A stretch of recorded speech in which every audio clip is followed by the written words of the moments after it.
It's what we call a real three-hankie crime.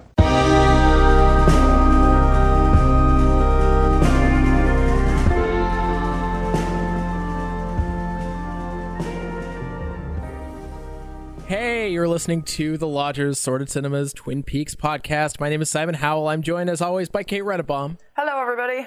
And we're very excited this week to be joined by Jessica Bardsley. Hi. How are you doing? I'm great. Thanks for having me on the show. Fantastic. It's not often I get to have a conversation about Lynch and Twin Peaks with not one, but two Harvard doctoral candidates. That's right. Yeah. Harvard in the house. Yes, sorry. Right. Sorry, I meant a conversation between fellow Harvard doctoral graduates. Obviously. Simon, you can have an honorary Harvard doctorate. I've decided I have the power to grant that, and I'm granting you one right now, honorary. Can you grant them to all of us? Yeah. I will grant it to you and then to me, and then we can all be done with this horrible thing that is getting a PhD, and it would be great. Oh, man. So before we discuss anything else, I have to mention the fact that I happened to look at the iTunes feed again. I have this issue where I forget to look at the American iTunes feed versus the Canadian iTunes feed based on what the search result turns up. And then I noticed that we had two new reviews on the iTunes, and they were both very, very nice. There were a lot of stars. I think like 6 stars each. I didn't even know you could do that. Wow. So, I mean, it was basically all the stars. They were very nice words, so thank you, kind, gentle creatures. We would love to personally, I would keep doing it even if I knew everyone hated it and no one was listening, but I know, Kate, you really appreciate words of praise. So I think you just hit the nail on the head as to why I'm putting myself through a torturous PhD. And so it's the desperation for praise. But no, it totally, the reviews were really lovely. And I mean, this is work. I mean, Simon and I take time every week to put this together, and it just for my own sense of morale, it's very appreciated to know that people like the podcast. So that's great. So this is a big week. We totally forgot that May the Giant Be With You is a double episode, and I also completely forgot that these are both Lynch-directed episodes we're talking about. After this, there's only 2 more of them for the entire rest of the show. So yes, we are going to be talking about May the Giant Be With You, written by Frost and directed by Lynch, as well as Coma, written by Harley Peyton, and once again directed by Lynch. There's so much to talk about in these episodes. We will try not to just list off things that we thought were impressive and hopefully get a little bit more into the nitty gritty. Now, Jessica, what's your relationship with Lynch and Twin Peaks? How long have you been engaging with this stuff? I saw my first David Lynch film when I was in high school. I saw Mulholland Drive, and I had no idea what I was getting into.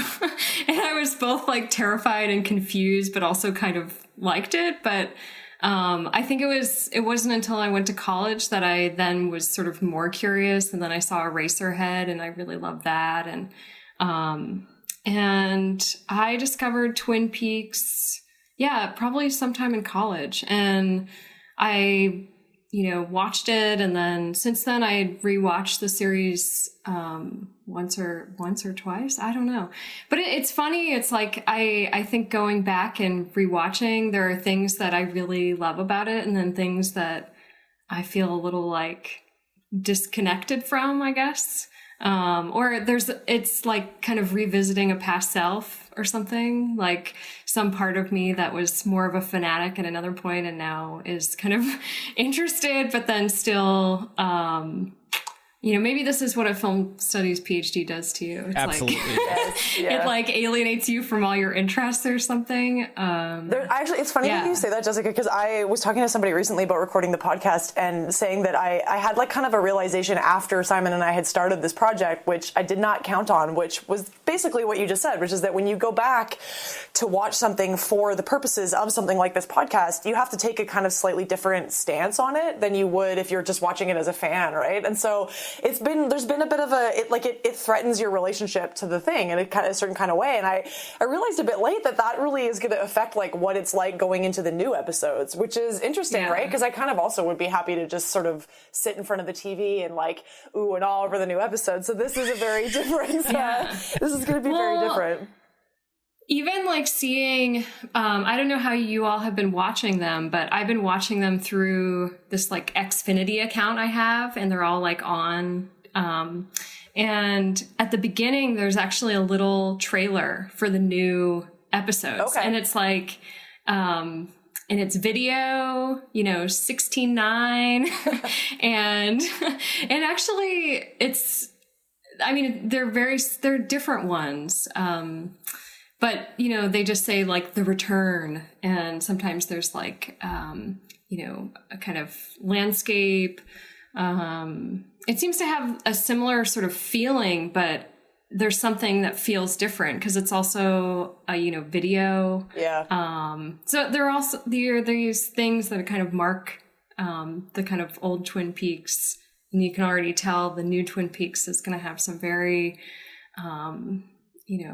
some different aesthetics just based on what it's shot on and what the time is and stuff like that. Yeah, the 69 thing is a big thing. I kind of had forgotten about that, but rewatching them all, I think it's worth pointing out how glad I am that no one has tried to mess with the aspect ratio of the original Twin Peaks the way that they've been doing with things like Buffy the Vampire Slayer and, X-Files and everything. It's like Twin Peaks was shot in 4:3, and that is how we should watch it. And I am glad that that is what we have. And actually, Jessica, you reminded me of something I kind of wanted to make mention of right now. And maybe if there's people out there in the Twitterverse or whatever who have opinions on this, I'd be interested to hear about this. But for this one, I dug out Olivier and I's like fancy Blu-ray Missing Pieces Twin Peaks box set that we spent our, hard-earned money on a couple of years ago to get the missing pieces parts of Fire Walk with Me.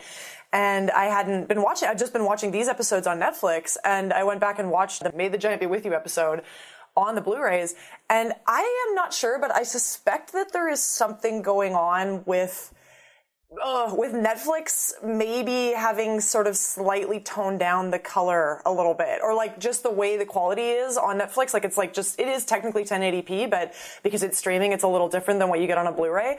The colors on the Blu-ray are noticeably stronger, particularly the red filter that they're, Twin Peaks infamously use this really strong red filter. So everybody's skin has like a kind of orangey reddish cast, is much more noticeable on the Blu-rays than it is on Netflix. Like it's quite a difference actually. So anyway, if anybody else has noticed this, I'd be interested to hear what people think about it, but that's enough.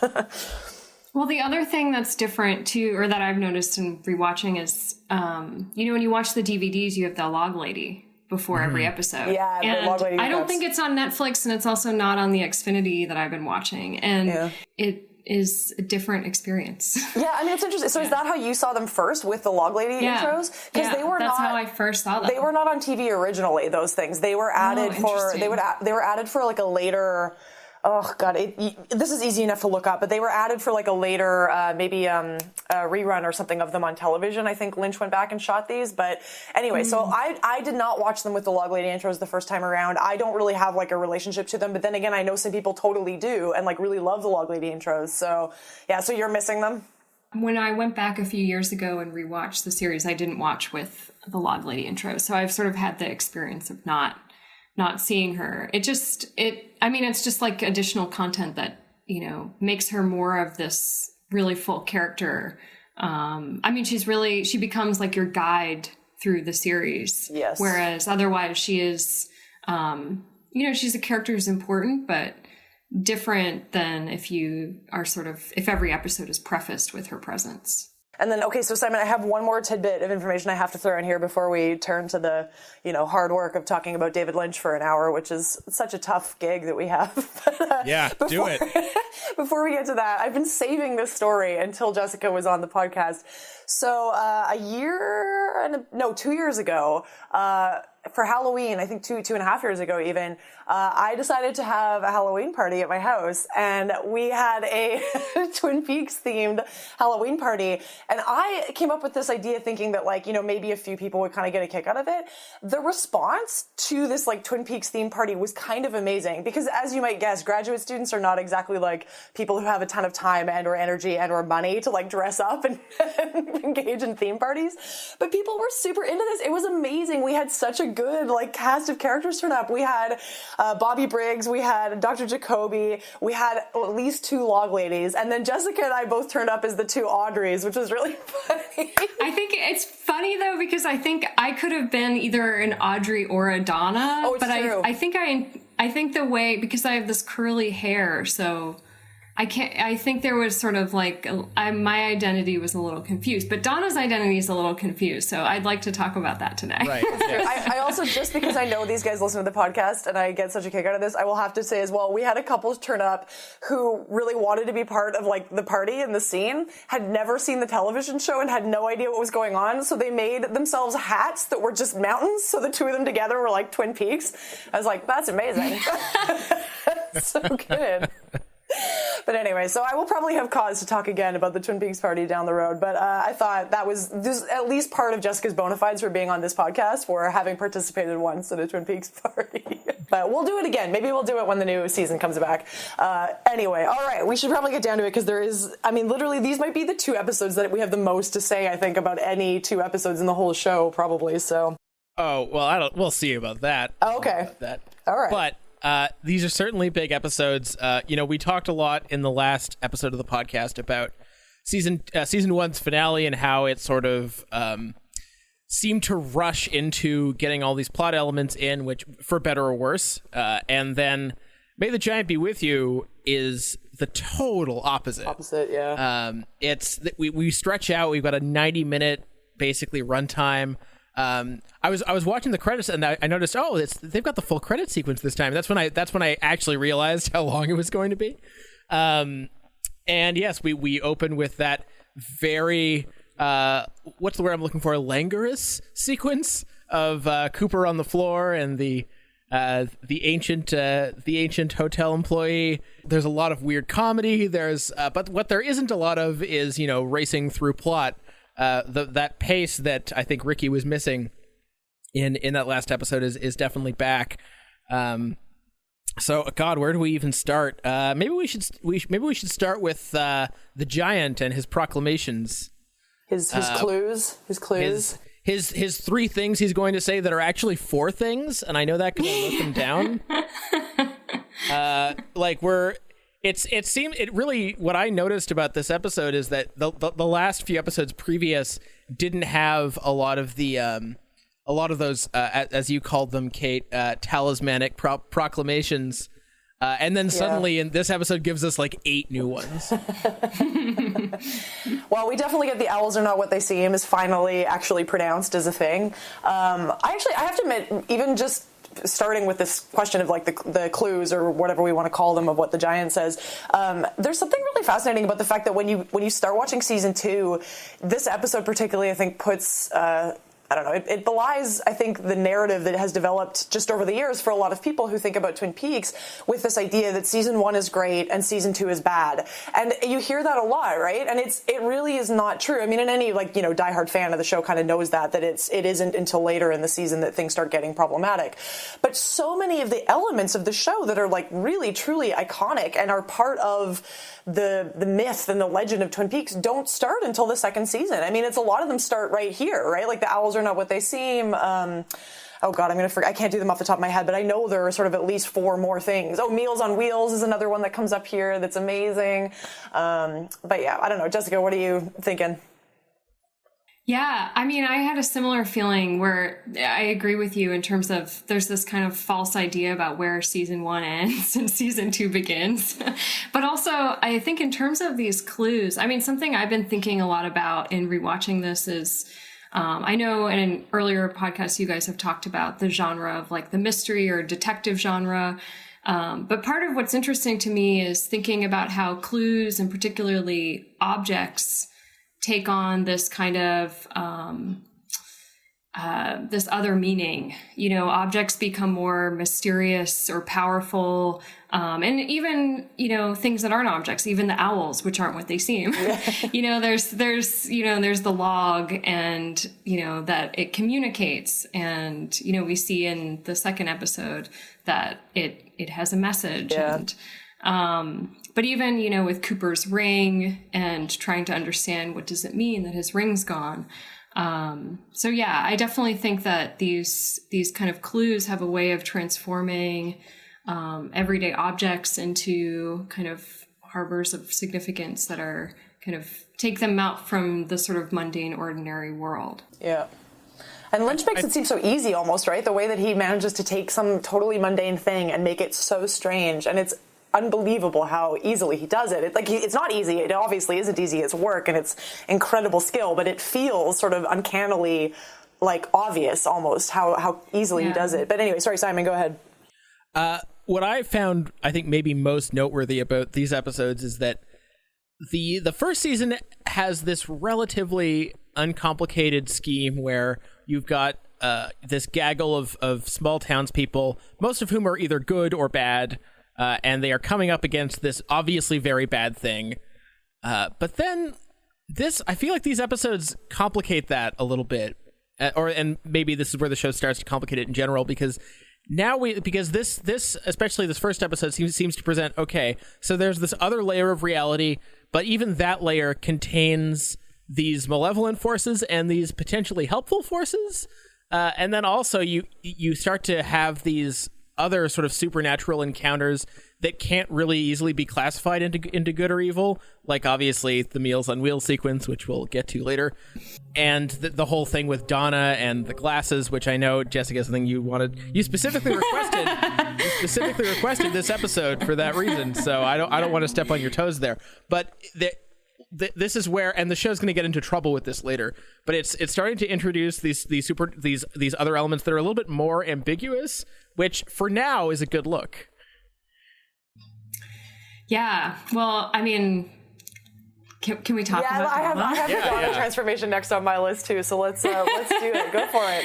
I mean, it's funny because actually the only thing that stuck out in my head was, oh, I want to talk about Donna with the glasses. That was like all I didn't remember what happened in the episode. I didn't remember any other context, but it stood out to me as this kind of instance that I think we see throughout where, again, these objects have a kind of transformative power. And I think for Donna, this becomes a moment where she sort of starts to, consciously or not, become Laura. And it's, she puts on the glasses, she starts smoking, but she's also sitting across from Maddie, who then takes her own glasses and breaks them apart and, is kind of like, I'm done with this. These glasses aren't, they don't represent who I want to be or whatever. But then, we see Donna go visit James in jail. And, she's all seductive. The way she talks to him and interacts with him is totally unlike how she has acted up until that point. I think in the first season, she really is a much more kind of authentic and kind of sincere, even kind of innocent person. She wants to understand what happened to her friend. She even feels kind of guilty about, kind of stealing her dead friend's boyfriend. And, this episode, she, is really trying to like seduce James through jail bars. And it's kind of like a Donna we haven't seen. And even Lucy says it, she sees Donna and is just like, Donna? And, and it's a very kind of pronounced character change, but it's interesting because I do think she kind of goes in and out of that. Then when we see her again, she does the Meals on Wheels and goes to the first house. And I think, there we see her kind of morph back. So she's kind of testing something out. She's testing out an identity. And I think the glasses become this kind of vehicle for where that kind of begins. I have long had strong opinions about this sequence with Donna and the jail sequence. I mean, I think, like you, Jessica, it's always stood out in my mind as, for me, something that I really don't like about this episode. Like, for me, it's maybe a harbinger of where things go later on, where character changes are just not grounded in, I don't know, maybe a kind of emotional reality or something in the same kind of way as a lot of the rest of the show seems to operate in these early episodes. And I think watching it again with maybe a bit more of a critical eye for the podcast now, I think I get more what what the writers were sort of trying to do, but it still stands out for me how much the ball was dropped around this. I mean, I think for one thing, if we just flash forward a little bit to the next episode where we get James and Donna and Maddie singing, and we'll talk about that later, which is an amazing sequence, but you have them singing. I mean, think about how differently these sequences would have worked if that scene had come first, and then you have like the transformation happening afterwards. Because as much as there is almost this sort of like supernatural feeling of the kind of glasses and the cigarettes and everything sort of, turning Donna into Laura, I think there is clearly supposed to be kind of a conscious choice on Donna's part there as well to behave in this very overtly different manner. And I for me, it just feels like something that could have been done a little differently, and it would have not stood out in such a sore thumb kind of way. Like it ends up reading very, for me, a little silly. And it's not helped by like the fact that the, like so much, Simon, I think you've commented on this before as well. The show's concepts of sexiness are so like confused and all over the place. Like this idea that Donna walks into the sheriff's office wearing like 7 layers of clothing, and Lucy is like, "Ooh, and dearie me, like she's so sexy." It's like, what? Like, it's so crazy. But anyway, I don't know, Simon, was that sort of what you were thinking? Well, a little bit. I mean, I think she only thinks it's sexy because she can hear the soundtrack. And it's like, because remember, it's part of their world. Yeah. Exactly. The music is always playing. Yes, indeed. Well, and it has this like kind of sultry Western vibe. Like that's where the guitar is playing, right? So it's this kind of like it has this kind of, and I mean, and that happens throughout that entire episode. But in that moment when Donna walks in, it's just like, here she is. She could be in like the desert wearing nothing, and it's like, here she is.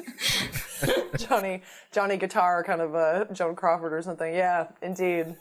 I don't know. I mean, does the transformation bug you, Simon, or not really? I like the idea that she experiences this profound transformation, but then it just kind of like wears off, sort of in between scenes. It's kind of a strange idea that maybe they didn't think through that well, but there's something about how non-profound the transformation is that actually weirdly kind of works for me. That being said, I wanted to talk about, you were talking about this episode being goofy, and holy crap, there are some really goofy ass moments in this episode.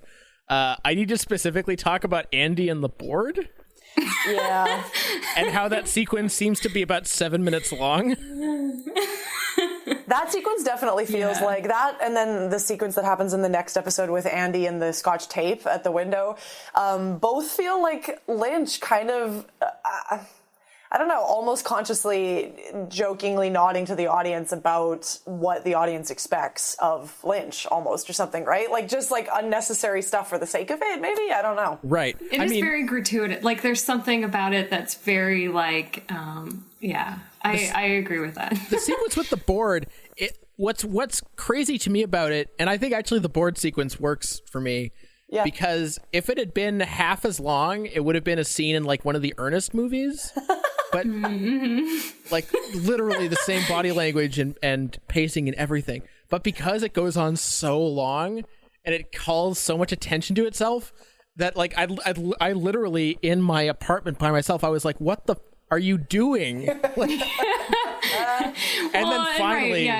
and then finally we get the nose. And yes, on the blood. Oh, I know. It makes me watching it this time actually, and again paying more attention than I normally would to like the timeline of things with Lynch. It's I find it surprising how much that sequence ends up calling up a scene in Wild at Heart, which Lynch had shot over that summer, right? Which is one of the more amazing sequences in Wild at Heart, which is cousin Dale, Crispin Glover, in the flashback doing the dance with the bugs in his underwear. I don't know if anybody else remembers this. Maybe this is just me.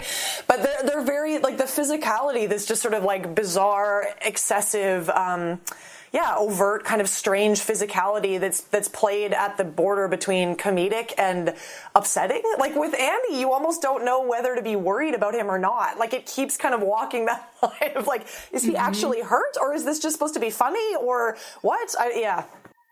Right, and he's got the body language of a cartoon character that just ran into a rock wall. What's interesting to me is that this kind of confusion is even built into the other characters responding to him, which actually, I mean, it's interesting because even going back to, this kind of the Donna transformation, it's similar that James is also confused and kind of, you know, it to me, it becomes part of why he, you know, I mean, I guess not to reveal much, you know, but we see it a little bit at the end, like that you see him in that song sequence kind of making eyes at Maddie, and that there is this kind of sense that he's like falling out of love with her. Yeah. But I think, you know, these kind of responses we as an audience have, it's interesting how they're kind of built into how other characters are responding to each other, whether it's, you know, also confused or... and there are also obviously instances where that doesn't register, but I think these are kind of interesting instances where the kind of disorientation we feel is like also mimicked in the actual kind of goings on between the characters. Yeah, I wanted to, because you just reminded me, I feel like I didn't actually say what I meant earlier in terms of this, trying to explain what I was talking about with the transformation with Donna. I had read a review of something talking about the finale in the previous season, and somebody makes a comment about this really short moment where you get James looking at Maddie and Donna sees James looking at Maddie, and it really is like just a few seconds long. But I think this is sort of what I mean when I say I'm not sure they had fully kind of given that, like, the space they needed to give it in order for then the viewer to register at, you know, many months later, realistically, when this was on television, the idea that this is Donna's response to that, and that this is Donna very consciously trying to ape Laura, which, as we've already talked about, has been like a common theme on the show, right? People both owning Laura's image and sort of like claiming ownership to it and claiming a relationship with her. And then here Donna sort of tries to try it on literally. And I think it's a great theme and a great like sort of aspect of the show. I just wish that maybe it had been brought out a little bit more. I think it connects to I mean, maybe another character we can talk about is Audrey, who also kind of goes on her own. She sort of tries on a different hat. Yeah. You know, she's trying to sort of be, you know, Agent Cooper's helper. You know, she's kind of pretending to be a sort of detective on her own, kind of ends up in over her head. Yes. And I think we should mention probably one of the more risque scenes to air on broadcast television that year, in which she has to fend off her father's advances. That scene is amazing. I had totally forgotten about this. It is. I remember at the time when I saw it the first time around being quite shocked by it, like as a scene, like being quite unsettled, this idea of her having to fend off her father with the mask and being hidden, and even this idea of watching it and thinking, how does he not realize it's his daughter? And like there being a whole other level of a kind of this like the ways in which people cannot see something that is so much in front of them, which like just for whatever, I won't say it, but there's things here that matter that we can come back to later when we know more about how the show develops. But anyway, there's some amazing stuff going on in that sequence. Absolutely. The other sort of aspect that I wanted to mention, there's actually a couple things I wanted to mention. First of all, just a quick shout out to like I believe it's at the in the first episode we get the piano recital dinner sequence. Amazing. Which, I mean, it's amazing for a few reasons. First of all, I kept thinking to myself, man, Donna's sister that we've never seen before looks really familiar. And it's Alicia Witt. Yeah. That took me a quick IMDb to figure that one out. And we have to talk about Ray Wise again, because he is just turned up to 11 in this episode. I'm sure I've said this once before, but he to me is like one of the quintessentially like Lynchian performers of this show, and it's impossible for me to think about Twin Peaks without him. In particular his rendition of that folk tune, is something that's better than any special effect, and there's some wonky special effects going on in particularly this episode. It's true. Well, so there's a bunch of different scenes with Leland that we should separate out, because the Mersey Dote scene comes earlier, which is the one where his hair goes gray, and there's some amazing stuff happening. Right, there's some amazing stuff happening there too, because you have Sarah and Maddie talking about this dream, and then later at the end of the scene, Maddie sees what may or may not be blood on the rug and like melts down. But you know, Leland is singing in the background and his hair has gone white, which is such an unsettling sequence. And then there's the dinner table sequence later, which is so good. But go ahead, Jessica. I also feel like one way to think about these is tracking the different kind of musical numbers throughout this one episode. Or just thinking about the music in general, because it's true that like the whole, especially in the beginning in the hospital, you have this guitar, the sultry desert Western guitar that kind of transforms the series of hospital visits from whoever to whoever, into this, kind of Western, I guess. But then there's Leland singing when his hair turns white. There's Leland singing at the dinner, performing, and then having this meltdown and passing out. The song with James and Donna and Maddie. Just you.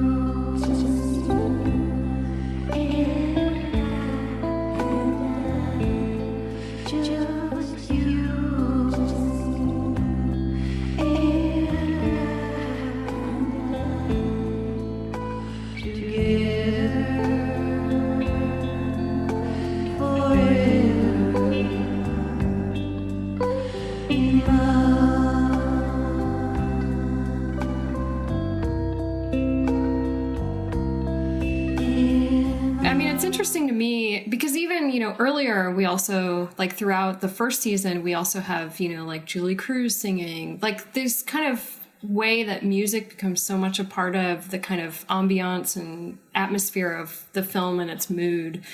But it's strange how these very different kind of styles in the end all kind of create this. They seem part of the same universe. I don't know. Like there's something where it's like, I feel like we go from like a kind of Elvis-y doo-wop to like, this kind of Western theme song, but it all sort of seems part of this dreamy soap opera universe. Yeah. I think what really helps is like, if you ever get a chance to listen to the full Twin Peaks archives of music, there's like 9 hours of music. What really unites a lot of it is it's not so much the styles, it's the fact that so many of the instruments are just keyboards or synthesized. Like there aren't that many live instruments on the soundtrack, and they're all produced pretty much the same way. No, they're all produced exactly the same way. They all like it has the feeling of like sort of like an orchestra in a box or something, and you're getting different presets out, and they all kind of feel like they were packaged together, even though the styles are very different. You don't ever hear any music that's out of character, even if what you're hearing is like tonally or genre-wise completely opposed to what we just got in the previous scene. So it's kind of a neat trick. Yeah, it maps, I think, nicely onto this idea that even within one scene in the show, you can have such dramatic shifts in tone, and if people like Lynch are at the head of it, it not only works, like it not only works, period, it works really, really well. And like we can come back and I have maybe some examples of that we can talk about, but I wanted to add for the music stuff that there's just an interesting kind of tidbit, which is that prior to the show returning, this episode, which aired September 30th, 1989, I think, on September 12th, the album had come out, which was called Floating into the Night, which is like the Julie Cruz songs, where they had written lyrics. I know they'd written, Jessica just made like a hugging motion because I agree. I feel that it's like this music is you want to hug it. It's everything about the show. It's so affecting. It's so beautiful. Inside it. Exactly, right? And the Julie Cruz vocals are so much attuned to the show, right? Like, and even at this point, I suppose we should point out that I think at this point in Twin Peaks, like Julie Cruz has not made. Have we heard her singing on the show? Can anybody remember? Yeah, she sings especially. In the first season, she sings she's at the Roadhouse. Yeah, she sings at the Roadhouse. Oh, that is in the first one. Okay. Yeah, and you do kind of hear her, I think, at a few other moments. Okay. I couldn't remember if she didn't turn up until later or not, so that's why I said that. And I think she's physically there on the stage at the Roadhouse. I think so as well. Yeah. But so you have the album that comes out at this point, which I found just to be sort of an interesting point to note, that you then get in the next episode Donna and James and Maddie kind of singing one of the songs that is on the album. So there's an interesting kind of tension there. I still haven't finished the book, so I don't want to talk about it really at this point, but that you also over the summer got The Secret Diary of Laura Palmer, which became a New York Times bestseller and is written, like from the perspective of Laura. And just so people can follow the narrative here, like in the book, you're given a lot of backstory about Laura's life and a lot of kind of details about this relationship, if you want to call it that, with Bob that's been there in her life the whole time. But it's all just clues that sort of point towards who could or could not be the killer. It's very much like the show, right? I mean, you end up later reading the book knowing who the killer is. It reads a very particular way, but it doesn't tell you anything. So anyway, I just wanted to throw that in there as backstory as well. Yeah. One more piece of backstory, since we're talking about music. The second season of Twin Peaks coincided with, on the very same network, the first season of Cop Rock. So I knew you were going to get that in there. That. And hey, let's be careful out there. Let's be careful out there. We had a 187 at the 7-Eleven on the corner of 4th and Main. Two Caucasians of the male persuasion put a bullet through the cashier's brain. While we're talking about maybe the more kind of reception stuff around the show, I wanted to get in here as well the fact that there was like a bit of a boost in the ratings for this episode too, presumably because audiences were suspecting or hoping that Laura's killer would be revealed in the opening episode. And so you get some of the higher numbers that you've gotten on the show in a while. I think there was like 19 million viewers, and then when Laura's killer is not revealed, you get a pretty big drop the following episode. It goes down to 14 million, which the previous season they might go down by kind of like 1.5 to 2 million per episode. This was like 5 million almost, so that was definitely one of the bigger, more noticeable drops that they'd had, unfortunately. Well, it's interesting because it's like you this is where I'm having trouble separating I think this is the end of the first episode in the second season, where you kind of do know Laura's killer, but you also kind of don't. Well, by the way, we don't. Sort of, we're not. This is spoiler free. Hey, so don't just because we didn't tell you. I know. Okay. I know. I'm not going to. No worries. I couldn't remember if we told you that. I guess what I'm trying to say is that you have an image of someone who is presented as the killer. You know, like the end Bob? of that first.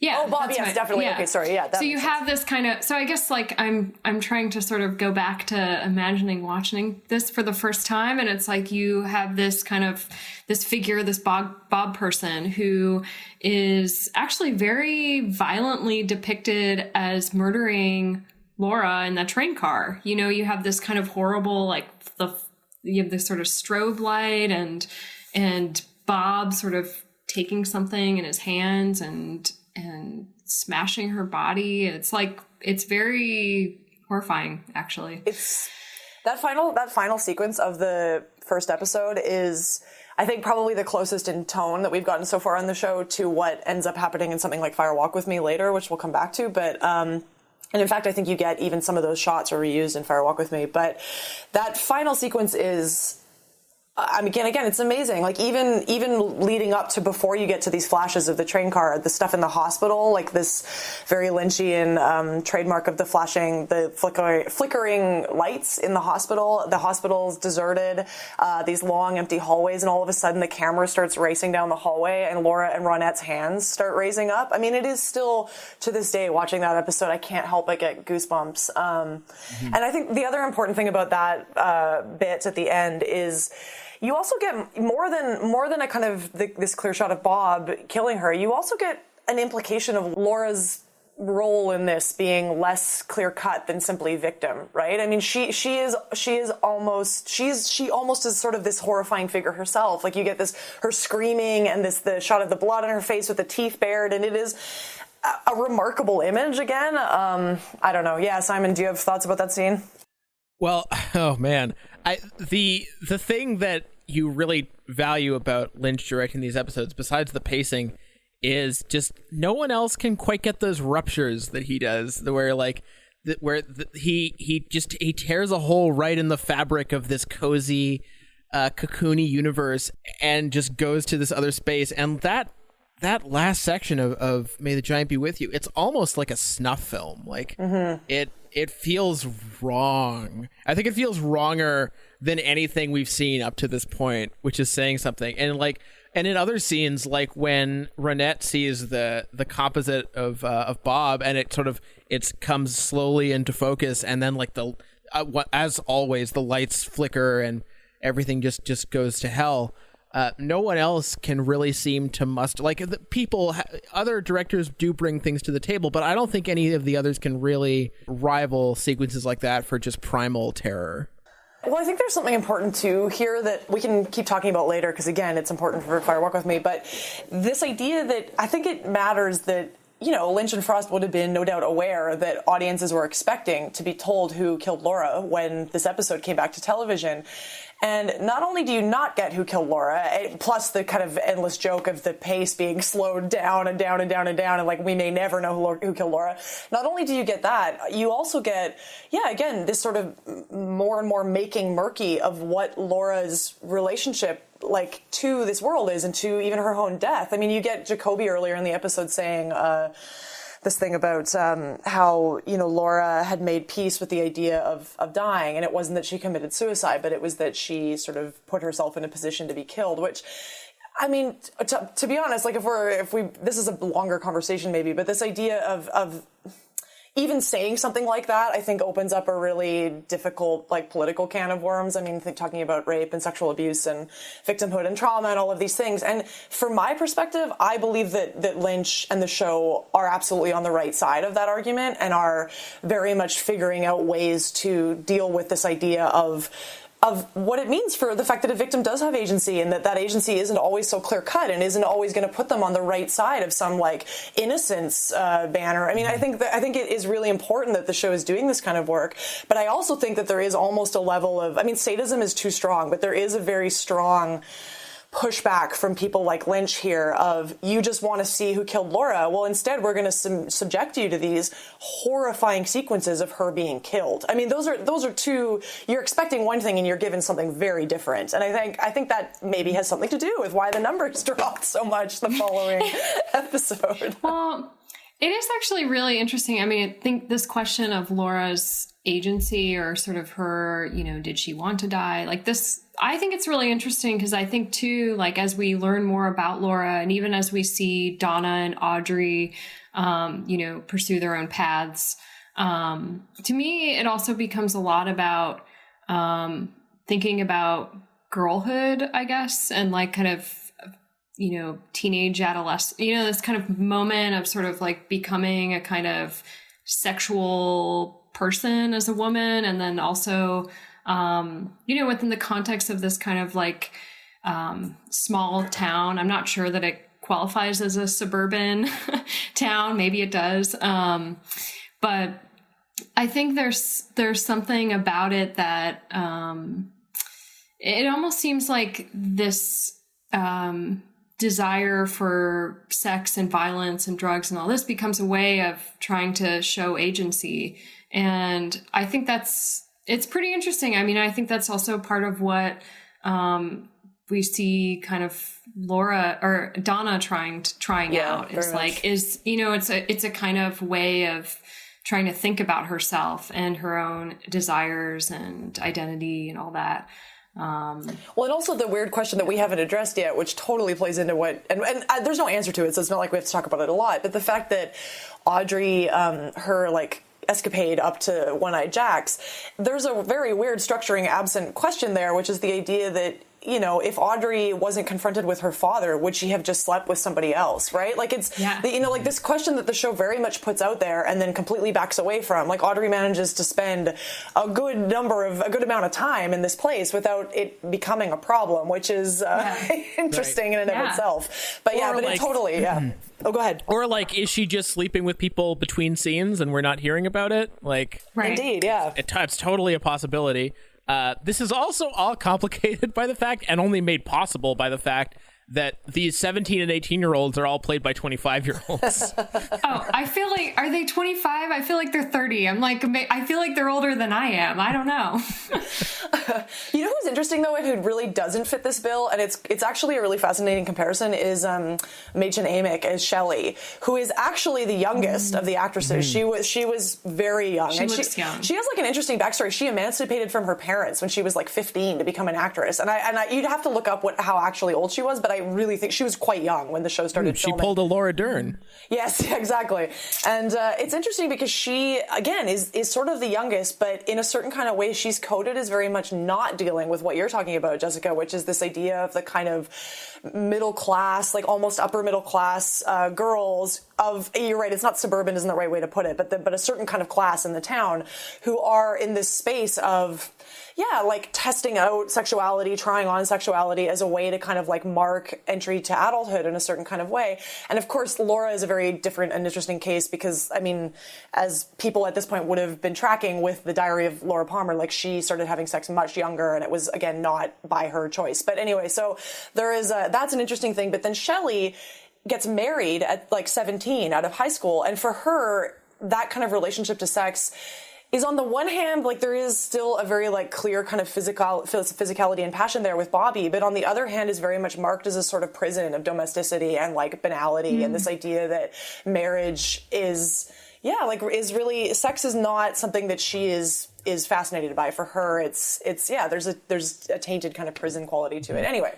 I wanted to specifically mention actually Shelley and Bobby because they have one of my favorite sort of performance moments in either of these episodes. The hair, yes. The hair, it's so good. Yeah. the little hair tufting is such a cute moment. And like it feels, of all the like coupledom, of all the couples on Twin Peaks, they seem like one of the most authentic because they, like, that's a stupid couple thing that a couple would do is like go up to each other and tuft each other. Like it doesn't make any sense, but it's totally like a thing that a real dumb couple would do. I always really like that sequence because I find the moment at the end where Bobby's walking out of the hospital room and he says it's something like, yeah, I guess I love you, and then he repeats it and he says, I guess I do love you. I find it really affecting. Dana Ashbrook, he gets me, man. Like every time, I'm like, there's something about this way that he's able to move between the kind of goofier registers of like what Lynch is asking him to do, and then all of a sudden find this like real kind of sentiment below it. I find impressive. And I think since we probably want to maybe make sure we have time to move on to the next episode, I wanted to say a couple of my favorite sequences that we haven't talked about yet from this first episode. This may be, like, it's in the running for my favorite scene in Twin Peaks, period, which is maybe going to surprise people because it's not, like, it doesn't have any real of the main characters in it.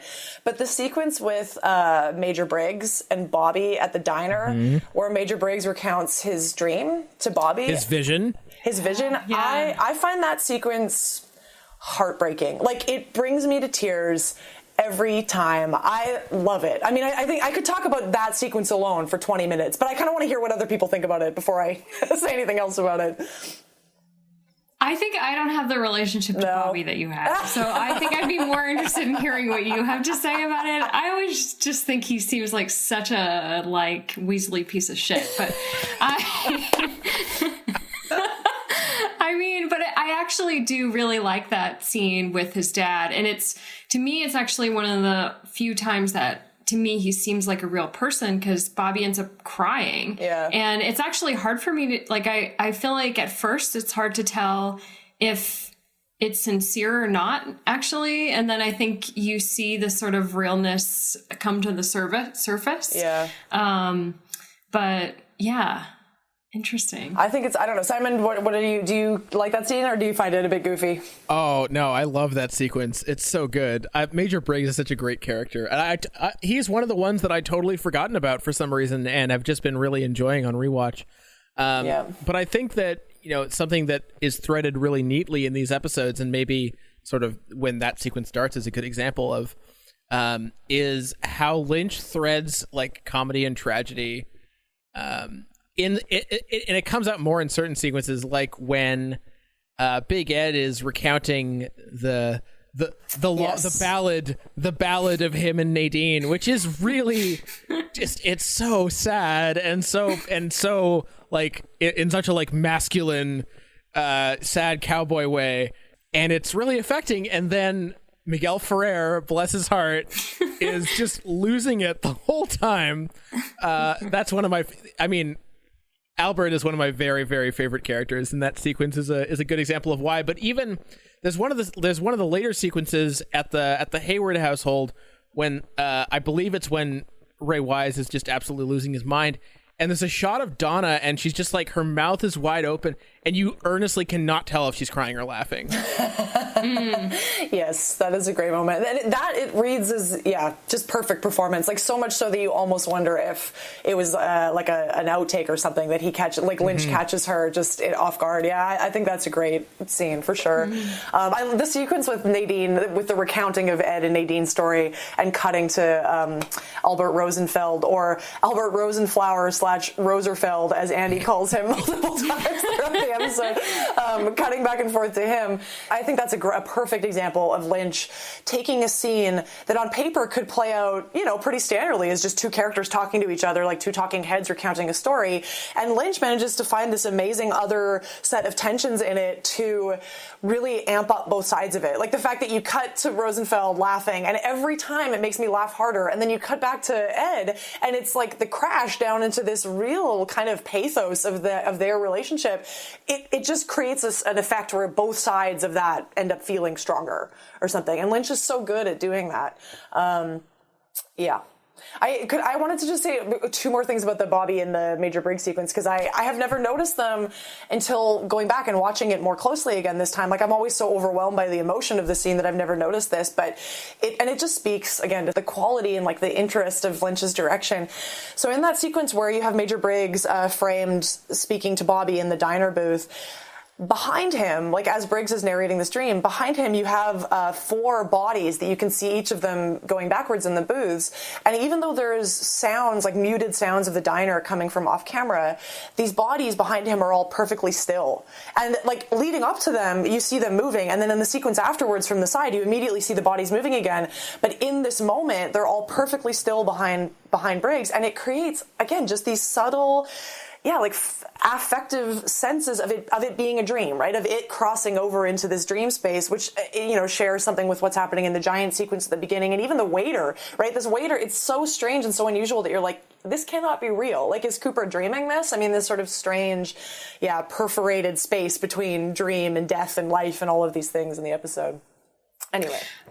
Okay, on this note, I do also kind of want to say one more thing. Or I think there's a similar kind of dreamlike quality to that performance with James and Donna absolutely. And Maddie. And to me, that's actually my favorite scene of this episode. Because it's actually in the next episode, by the way. Oh, it is? Yeah, it's at the end of the next episode. It's the final. But you can talk about it. Go ahead. Like, there's a lot less happening in that episode, so we can mix it in with this one. Oh my God. Okay. But I mean, to me, it has this similar kind of like otherworldly, dreamy quality. I mean, it's the music, but it's also just the way that they all look at each other and how just through these very subtle gazes, you get this whole story of these relationships changing. And anyway, so I totally didn't know that was the second. They're like totally mushed together in my mind. That's fine. We have to start talking about the second episode, considering okay, great. how elated we are. Anyway, so we need to talk about the Meals on Wheels sequence for one specific reason, which is that, and again, this is another sequence that I had completely forgotten about. I actually don't really know if I like that sequence or not. Like, I mean, I don't know how to feel about that sequence. I don't know what it does or why it's there. But the main thing that absolutely, like, and maybe like TV viewers at the time, I guess, probably would not have been noticing this. I don't think a lot of them would know a lot about Lynch or his affect or whatever. But that kid looking exactly and talking exactly like David Lynch freaked me the hell out. But I mean, you know that it's his son, right, Simon? Oh, I did not know that. Oh, yes. I didn't know that.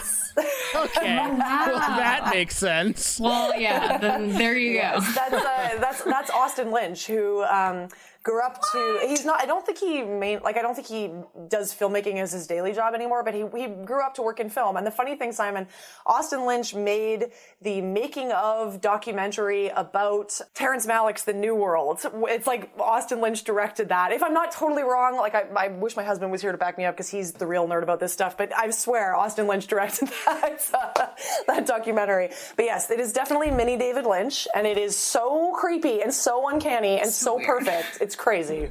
This is what we're like. I feel like a loser for not knowing who was the name of the child that was in one scene of of a television series. If it makes you feel better, I didn't know that, and I didn't feel like a loser. So doubling down on the loser for not even knowing. Yeah. Anyway, that sequence, and actually, now that I know that it stars young Lynch, maybe it makes more sense because it doesn't feel like it meaningfully connects to anything around it. Which maybe it doesn't have to. Maybe it can just be a cool, weird, eerie sequence on its own. But again, I feel like this is like one of those portends of stuff that'll come later that won't be so effective. And I feel bad saying that in a Lynch-directed episode. It's a kind of circuitous way of introducing Mr. Smith, right? I mean, that's like ultimately the purpose it serves is, go next door. But there's also easier ways to have done that. So it is this kind of roundabout way of introducing this other character. But I mean, I appreciate it. It's so strange, though, that I don't kind of mind its presence. You know, the creamed corn, and it's there, and then it's in his hands, and then it's not even in his hands. Like, that whole thing is just, it's very strange. Now I'm just trying to imagine Lynch directing his own son on how to hold cream corn right. Like, just make sure. No, I can't do it anyway. Oh, the kid is so great. And also there's a thing about the tuxedo, which is maybe, like this reference to Leland inexplicably wearing a tuxedo at the dinner party, like early in the previous episode. I mean, there's something about men in tuxedos in Twin Peaks, right. But the Meals on Wheels sequence, I'm a fan of it. It doesn't, for me, it's not something that kind of is too unusual or too out of the blue or whatever, but it definitely is at that register of maybe something like the sequence with Andy, where you get 20 minutes of Andy, hobbling around. It is definitely pushing on that level of expectation of like, what are we doing in this space? But I find that with the Meals on Wheels sequence, it's so unsettling, like it's so creepy that it ends up just working for the effective quality of how it ends up playing into the show. There is definitely some stuff that we're starting to see the beginnings of in these episodes, which is this question of if the show is no longer about the drive of simply revealing steps towards Laura's killer, then what is going to be the thing that structures and moves the show forward, right? And again, at this point, I don't think that it's a problem, but I think you're going to start seeing it being more of a problem later on. Well, and I feel like that question, I mean, something else that to me feels connected to that question is also Agent Cooper's kind of ideas about the world. And I don't know if you guys have talked about this in other episodes, but, his interest in Tibet, his kind of I guess philosophical interests that really do sort of make him a character who's open to listening to the giant who appears before him and takes his ring and all these things. But I feel like this kind of animistic or mystical quality of his thinking, which sometimes seems connected to Buddhism and then other times seems to be his own kind of strange invention. I think this kind of way of looking at the world also becomes, a kind of important question for the show in terms of understanding how things are connected and how the plot moves forward, I guess. Well, you have the interesting line from the giant, right? In the first episode where the giant says, I forget exactly. He says something like, don't try to understand everything all at once or something like that. Mm-hmm. And it almost reads as a kind of, a warning again to the audience. Like hey, cool it, folks. Yeah, exactly. Like, chill out a little bit. Like, we'll get there, maybe remember to see everything else that's happening here and not just this idea of focusing on Laura. And, it's interesting because it's clear that it's a battle that they will lose, right? Like Lynch and Frost will lose that battle and they will have to reveal Laura's killer in, I think, 7 episodes or whatever from where we are now. But, they are still fighting the good fight at this point and trying to kind of say, there are so many other things about this show that are not just about Laura. And I think, Coop is even a beautiful example of that. I mean, I didn't get to say this when we talked about that episode at the beginning, the scene at the beginning of the first episode, but there is something I find it really affecting the moment where Coop has been shot and he's dealing with this, the world's most decrepit waiter, and the waiter has kind of left left finally at some point, and Coop is on the floor. And, Lynch gives him, a couple of minutes of screen time to sit there and imagine what it will be like to die. I mean, to sort of say out loud, like, all things considered, I thought it would be it would be worse to be shot and to be dying, and as long as I can keep the fear from my mind, I can handle it. And it's again this philosophical moment of time and space to reflect on things that that's not a thing you see on television very often, certainly. And I think it speaks again to the quality of the show, like what makes it such an unusual kind of space for thought, even not just television watching. Yeah.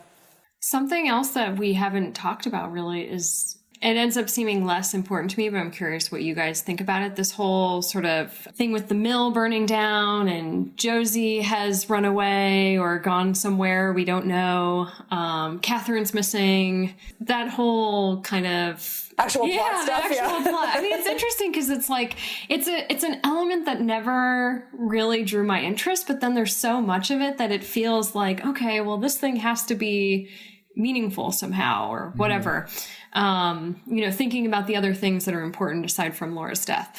Yeah. So yeah, I don't know. I'm curious what you guys. Well, I know that when I talk to other people and I ask them what they love about Twin Peaks, the first thing they say is all the political machinations about the mill. That's the first thing they say every time. Yeah. Josie, Catherine Martell plot lines up at the top of everybody's list. But it's like, are we just supposed to is this just kind of background noise or what is it? I mean, I think that's a good question. I think it ends up standing in for a lot of the more obvious references to kind of soap opera plots, right? Like, for example, we haven't even mentioned it yet, but this episode, the second episode, is called Coma, which is a joke about how often everybody's going in and out of comas. And the mill ends up being kind of the same way, right? Like people scamming to get each other's money, and this idea that it's already by the time, I think it's in this second episode, by the time you get to the second episode, there's an extended scene that kind of references how little most of this is making sense at this point, of the triple and double crosses, where you have Jerry and Ben Horn sitting there talking about, well, which book do we burn? And right. you get a 10-minute discussion about it. And then at the end, they're like, I don't know, neither one. They can't even, there isn't even any forward motion about it. I find that quite funny. So they end up pulling out marshmallows instead? Exactly. But so that's maybe one answer to your question, Jessica, but what do those mill things get you? And I think they get you both. Richard Beamer is pretty consistently amazing as Ben Horn, but these sequences in particular get you some amazing moments with Jerry Horn. The guy who plays Jerry Horn, and I should know his name off the top of my head, I'm embarrassed I don't, but the guy who plays Jerry Horn is another one of those examples of people who really get how to work with Lynch and how to just follow these bizarre extremes of what Lynch is asking for, from an actor. I mean, I think he really gets it, and he really sells some of those scenes in an amazing way. And his clothing is amazing. We haven't talked about it yet, but Jerry Horn's clothing is unbelievable. All of the buttons and the badges, it's amazing. It's remarkable to me that Jerry manages to spend every second of his screen time either eating something indescribable or fondling a tall woman. That's very true. Yes, he is delightful, really, as much as a corporate pimp, I don't know, whatever other bad things he's up to can be. I mean, the other I guess more obvious thing, which I think us looking back at, we've all seen it and we're rewatching it, but I remember the first time I watched it, Ben Horn seemed like a real suspect, and part of it was because also, his implication and these other kind of shady dealings. And Audrey at this point is even wondering, I think for someone who's still watching this, part of Audrey's investigation, I think, becomes, did my father kill Laura? Yeah. And he was absolutely he is a major player in this question. I think the show is very much Ben Horn possibly killed Laura. Absolutely. Viewers thinking that, yes. Right. So I think that that doesn't necessarily answer this question about the mill, but it doesn't, it's not a good, character reference in terms of, his past dealings, I guess. But I think that, that's definitely part of, especially that, scene where, Audrey almost has sex with her father. I think it really transforms how she thinks about him and then inspires her I can't remember the character's name, but the guy who works at Horn's department store. Emery? Right. Yeah. So he is like, laying upside down, tied up, and, Audrey comes in and puts the cord around his neck and is like, I want to know, was Laura here? Was Ronette here? Like, and I feel like really what she's trying to find out is like, is there evidence to suggest that this place had something to do with their death? Well, there's always been, I think even from the beginning, I think in some of the early episodes, you get a hint of Audrey being already concerned that her father had a more than friendly relationship with Laura Palmer from the beginning. So that's been on the books for a while. My thinking about that sequence with the Emery tied upside down is like, did My Own Private Idaho take from that? Or like, was that taking from Even Cowgirls Get the Blues? Or like, there's definitely something in the early 90s about this like really epic kind of, girls dressed up as cowgirls and like ropes and vacuum cleaners and cleaning things. Anyway, yes, that's one of those things. I mean, Kate, it's every man's dream. Clearly, that's what's happening. My favorite thing about Ben Horne in these episodes is that, like, in between all the scheming and the trying to have sex with his daughter and the many things that he does, give him credit. He does take 30 seconds to call the police department and let them know his daughter's missing. Seriously? Yeah, finally people notice Audrey has been maybe 2 days she's been gone. Like, whatever he says, he's like, that his ostensibly 16 to 18-year-old daughter has been missing for 48 hours. Just maybe it's, I mean, he's got a glass of wine there. It's not clear if he's upset or not. It's also not clear if he's actually drinking it. Anyway, I love that scene. Oh, Ben Horne, he's so great. Richard Beamer is great as Ben Horne. He's amazing. Yeah, I don't know. I'm trying to think if I have other things I wanted to say specifically about. There was one I think other really remarkable kind of stylistic moment in this second episode that I wanted to point out, which is the scene early on where you get Coop and Sheriff Truman going to visit Ronette in the hospital, and you get first that great bit with the turning of the stools, like this awkward encounter with having to redo the stools in front of this girl in the coma, and it's like such a perfect Lynch moment. But there's that, but then towards the end of that, I think you get another one of these really iconic moments from Twin Peaks, which is the image of this sketch of Bob coming into focus in front of Ronette, and Ronette freaking out and moving around in the bed. And to this day, I still find it a really remarkable thing. At the end of that sequence, as Ronette is kind of seizing in the bed, I think Coop says, are you back in the train car? Because she's saying over and over again, train. He says, are you in the train car?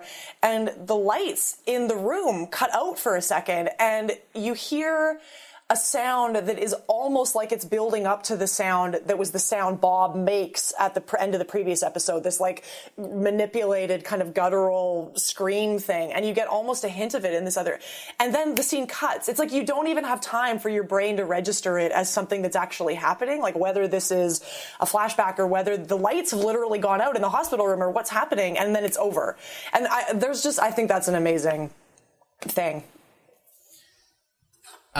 We should be just about wrapping up. There are two things I wanted to address, though. The first of which is the very final shot of these two episodes, which I cannot believe we have not discussed yet, which is Bob's slow crawl over the couch. Oh, so good. Yeah, that's what yes. That's what you meant earlier, yeah. Toward Maddie, right? Yeah, which is one of the scariest images of anything that I can recall in any media, and certainly on this show to date. Just what a shot that is. It's the stillness of that image and how long it takes Bob to get to you that always gets me. And that, like, I can't imagine being a TV viewer at the time in 1990 and not just being totally scandalized by that and wanting to watch every single second that followed. But I'm also not like normcore 1990 America, so I don't know. Anyway, that's such an amazing shot. It is an amazing shot. Well, and I think that Maddie's character, I mean, she's interesting because it's like, I mean, kind of like Laura's mother. So Laura's mother has a vision of Bob, and Maddie also has this vision of Bob. Maddie also sees that stain on the carpet. And so there is this question of like, why are they seeing these things, and why why are these characters having this kind of Bob encounter that other people don't seem to be having? Well, they're also both. I mean, Sarah, it's maybe a slightly different question, but both of them end up getting painted.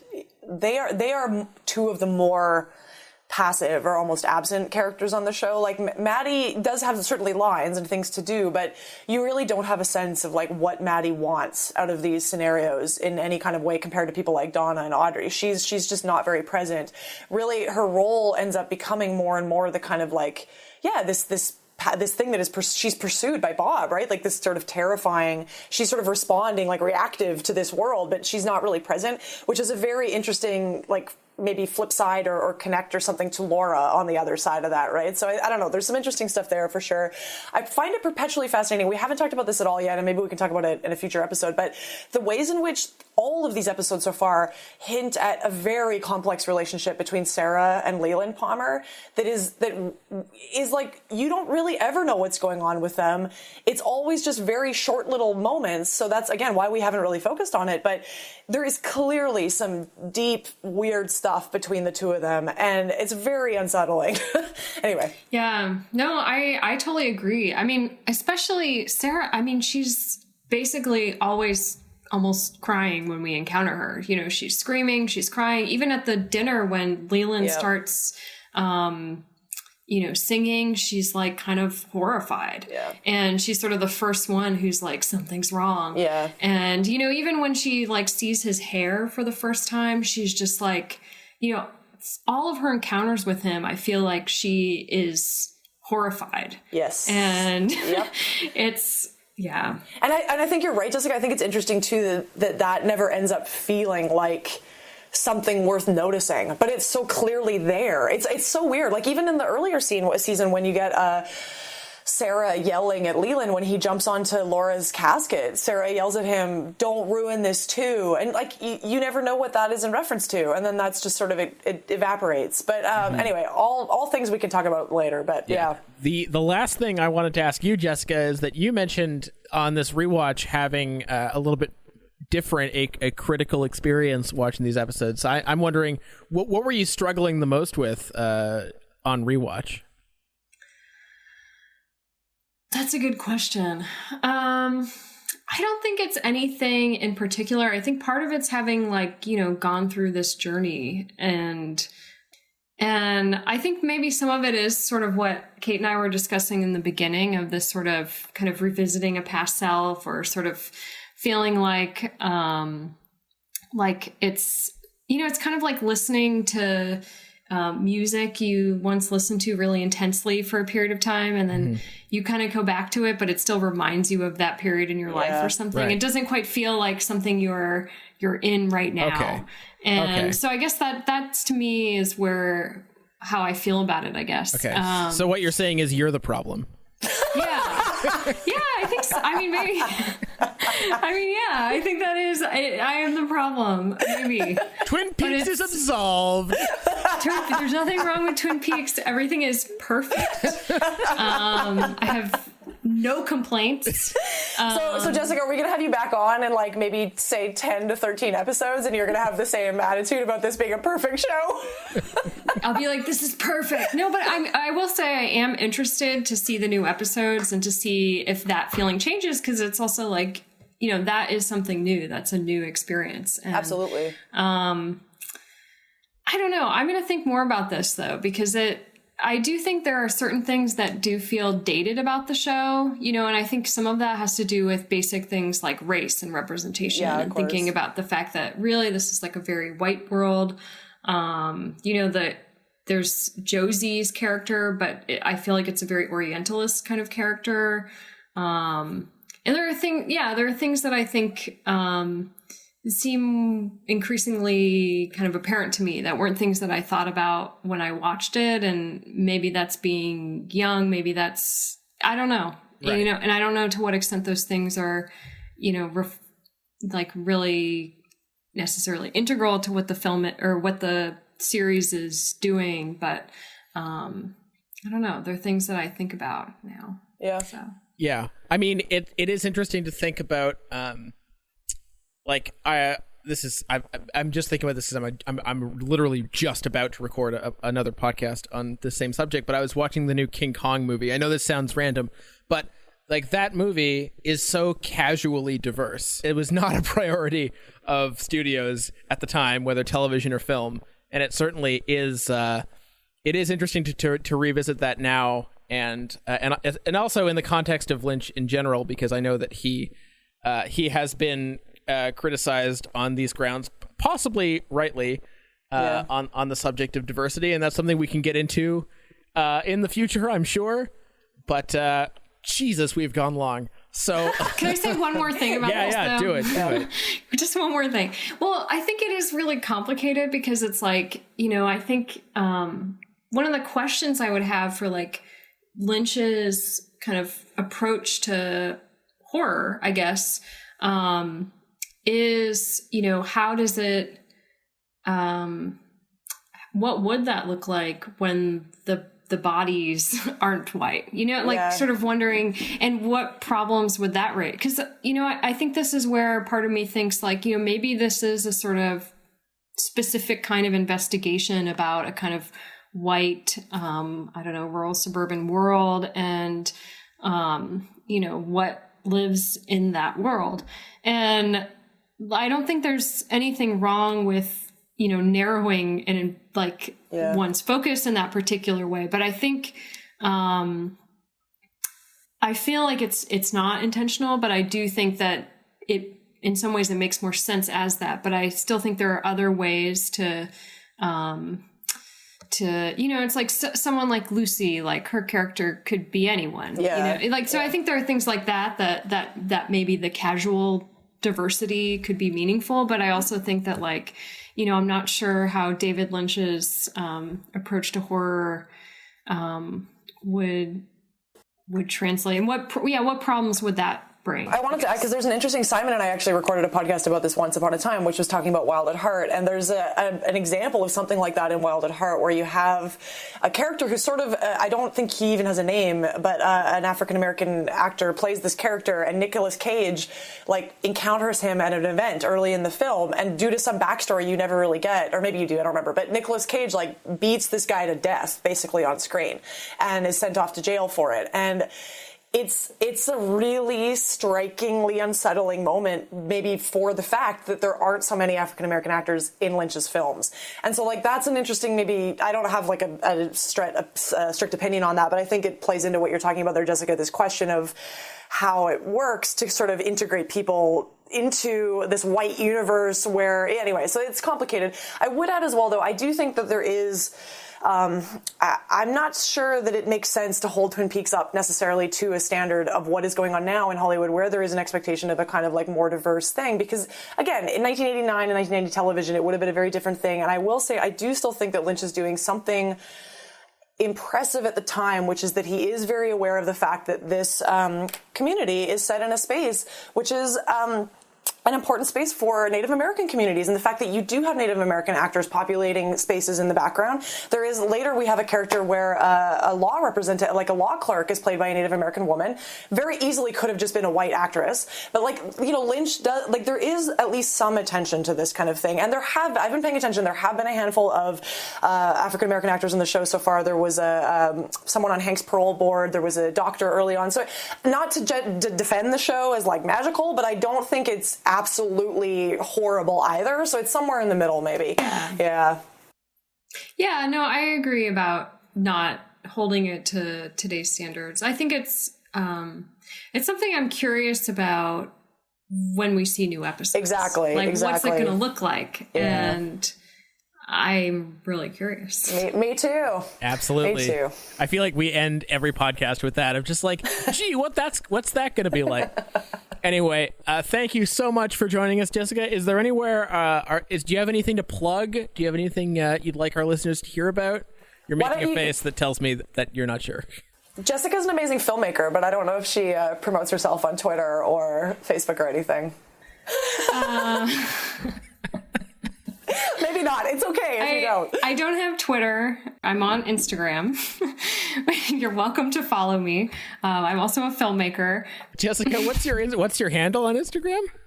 It's my full name, Jessica Bardsley, and then an underscore. All right. And I'm on the Twitters at HollowMinds, but I must once again caution everyone that I mostly just yell at you to be a socialist. Kate, you're on Twitter at Cinnament. Yes. CINEMENT. And that's just about it for us. Please review, rate, share all the things, share the podcast. We do it for gratis. So, do what you can to help spread the word, and that'll be enough for us. And thank you all so much for listening. We'll be back to discuss the next couple episodes next week. Thank you for listening.